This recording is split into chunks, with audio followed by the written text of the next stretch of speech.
One of the biggest mistakes when it comes to power scaling mechanics is when a writer accidentally breaks their own story. And you've probably seen it happen before in either comics or in manga, to the point where a character is so overpowered, the writer themselves have to contradict the rules that they have established within the universe that they have created. And the only solution is to create an even more overpowered character in hopes of course correcting that said combat mechanic. Now, that's something that I really want to avoid when it comes to the Venus and Orion comics universe, when it comes to my combat and power scaling mechanics. I want my combat to feel strategic, psychological, unpredictable, where even the strongest character can still lose because they either lack skill, awareness, and don't fully understand how to tap into their powers correctly. And that philosophy has become the foundation of my universal combat and power scaling mechanic called the Wave Force.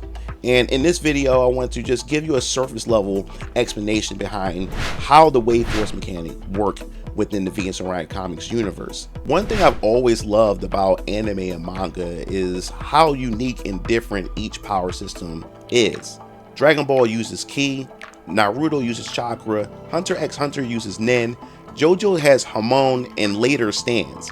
Each series has its own rules, limitations, and mechanics, and usually the best fights happen when characters take advantage of those rules creatively, not just through raw strength. But the problem is, not every system is balanced forever.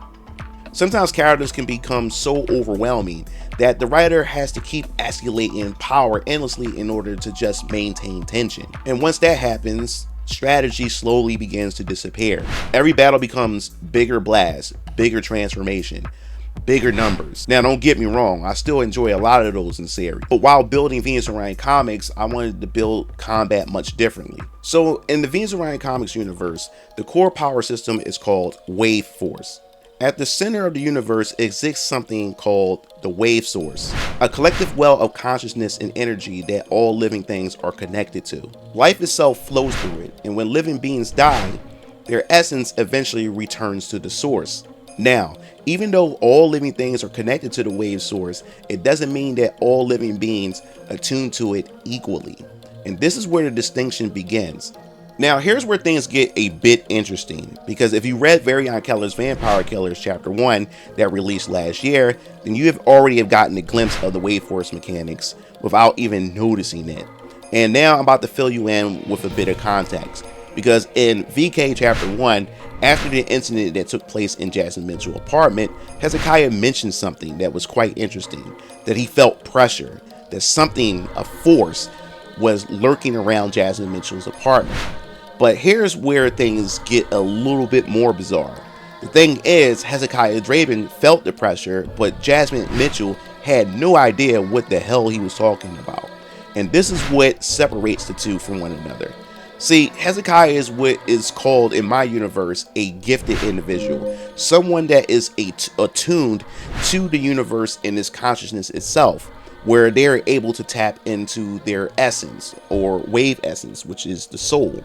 While someone like Jasmine Mitchell herself is considered an ordinary person who is not much in tune with the universe and its consciousness itself. So ordinary people like Techlock, Denzel, will also fit in that category themselves. Not because they're weak, but because they can't harness or tap into their wave essence like a gifted individual such as Hezekiah can. Every living being possesses something called the wave essence, which is essential to the soul itself. And when a gifted person draws from their wave essence, it circulates throughout their body, creating something known as wave flow. Stronger and more refined the flow becomes, the stronger the outward force is created from it. This force is known as wave pressure. Wave pressure is important because stronger individuals can literally feel the presence of other powerful beings around them. That's what Hezekiah sensed in Chapter 1, and you will get an introductory to the wave force mechanics found in Orion Keller's Vampire Killers Chapter 2, which will release next year in 2027, and you'll see how Hezekiah himself explains how the mechanics work on a surface level. Now, the important thing isn't about power itself, it's the balance. I never wanted a system to where raw strength automatically determines every outcome. But because in real battle, knowledge matter, adaptation matters, experience matters, and creativity matters the most. Some characters may have a stronger wave force, but weaker combat instincts. Others may have lower raw power, but better understanding of how to utilize it. This creates interesting matchups and more believable outcomes. Individuals who can harness their wave force can perform abilities known as wave arts, and these abilities manifest much differently depending on the individual, their consciousness, their talents, and how they interact with the wave source itself. Which means no two fighters are necessarily the same. They're not created equal. Okay, so stay with me here. If you have ever visited my website at VenusOrionComics.com, you notice a tab that says Paragons of Fate, which has a list of my characters that's been uploaded over time. If you click on it, you notice that there is a bio of each character, and there's an attribute called Wave Signature. And this is where the real balance in the wave force mechanics begin to really show itself and shine the most.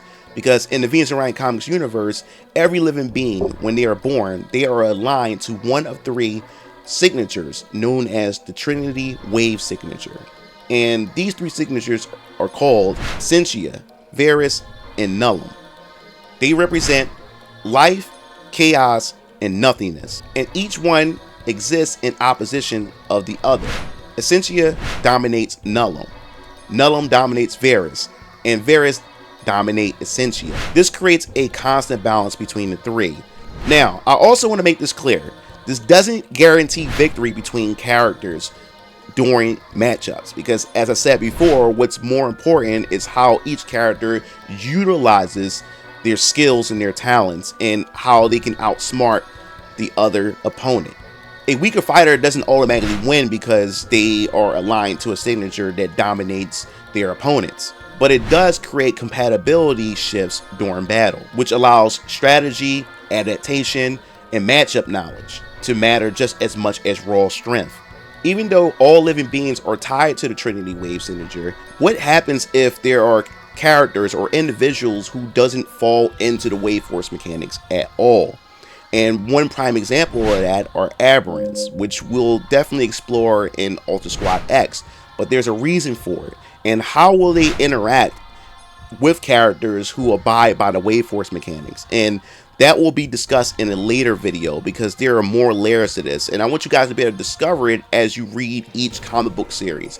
But there are plenty of living beings out there who don't fall into that classification of gifted, but much rather have abilities that are outside of it, but still able to interact with those characters that abide by the wave force mechanics. And there is a complete balance around that, and you'll soon find out much later. Now, despite the wave force mechanics, I'm not saying that there won't ever be any overpowered character, but if there are going to be overpowered characters, there's a reason for it as far as the story is concerned and what is the narrative is trying to establish when it comes to that raw power. So I know there's people out there that loves characters that are extremely powerful. So I don't want you to get that confused at all, that there won't be any overpowered characters, but it's always tied to a cause or for narrative reasons why this character is at this pinnacle of power. That makes sense. What makes the wave force mechanic interesting to me is the fact is that everything is tied to the universe itself. Spiritual consciousness, the soul, life cycles, reality, and human evolution itself. And different series found throughout Phase 1, The Foundation, will explore those mechanics from different sides and perspectives. Where we have VK, which explores the supernatural side of things. And of course, Ultra Squad X explore individuals outside those wave force mechanics. And Adrenaline explore frequency itself. The Church of Elohim, which is one of the most important factions found in the Venus Orion Comics universe, will definitely step into the spiritual aspect of it, which is why VK, Varion Killer's Vampire Killers, is very important, because this is where the Church of Elohim is first introduced. So while all the stories exist in the same universe, they each reveal different layers of the same system. This is only the surface level of how my power scaling mechanics work in the Venus Orion Comics universe. There are still deeper mechanics, subclasses, special conditions, advanced wave arts, and other systems that exist outside the traditional wave force mechanics. But I want readers to naturally discover these ideas by reading the comics themselves, because I believe the mystery is what makes the power system fun in the first place. So let me ask you, what is your favorite power system in anime, manga, comics, and fiction itself? So let me know in the comment section below. And if you enjoyed this video, make sure to hit the subscribe button, the notification bell for more story development and behind the scenes content of what it's like to be an indie comic creator, building an entire universe from scratch. So I'll see you guys in another video. This is Brian Howard Blackson Jr. signing off.